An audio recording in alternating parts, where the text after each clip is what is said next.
Welcome students. So here we are going to solve another very good question of kinematics. Okay. In this question, distance and displacement will be different for same time interval. Okay. So let's start our question. If v is equal to 2 minus t meter per second, then find out distance and displacement covered by the object from t is equal to 0 to t is equal to 4 seconds. Okay, so this is the question. We are going to find out distance and displacement from t is equal to 0 to t is equal to 4. Okay, so let's start now. First of all, we are saying that it is a question of turning back. Why? Because there is minus sign between 2 and t in the equation of velocity. Okay, so here we are going to see that at which moment it will come at rest and then will turn back.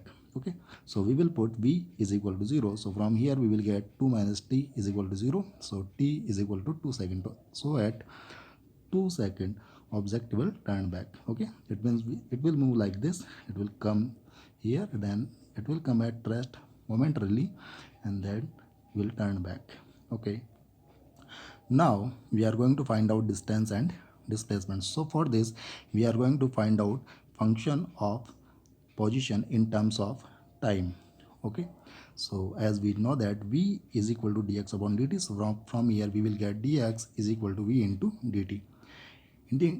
Integrating both sides, we will get dx integration is equal to integration of 2 minus t into dt. So from here we will get x is equal to 2t minus t square upon 2 plus c. That is our equation number 1. Okay, now one by one we will put values of t and then we will find out the position of particle at different instants. Okay, so when we will put t is equal to 0, it means initially where was the particle. Okay, so from here we will get x is equal to c.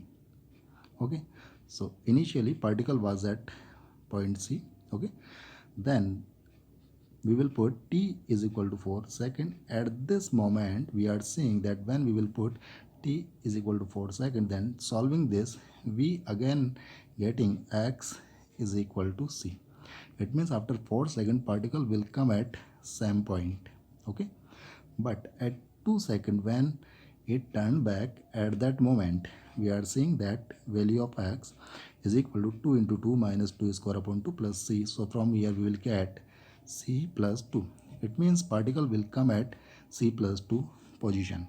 Okay, so now we are drawing x axis here and let at this point it is c and this point is c plus 2. So at t is equal to 0 second, particle is at point C, and at t is equal to 2 second, particle is at c plus 2 meter. Okay, and again at 4 second, particle is at point C. Okay, so here initial and final positions are same. So we can say displacement will be equal to c minus c, that is equal to 0 meter, and distance will be 2 meter in right direction, then again back 2 meter in left direction. So 2 plus 2, that is equal to 4 meter. So this will be the distance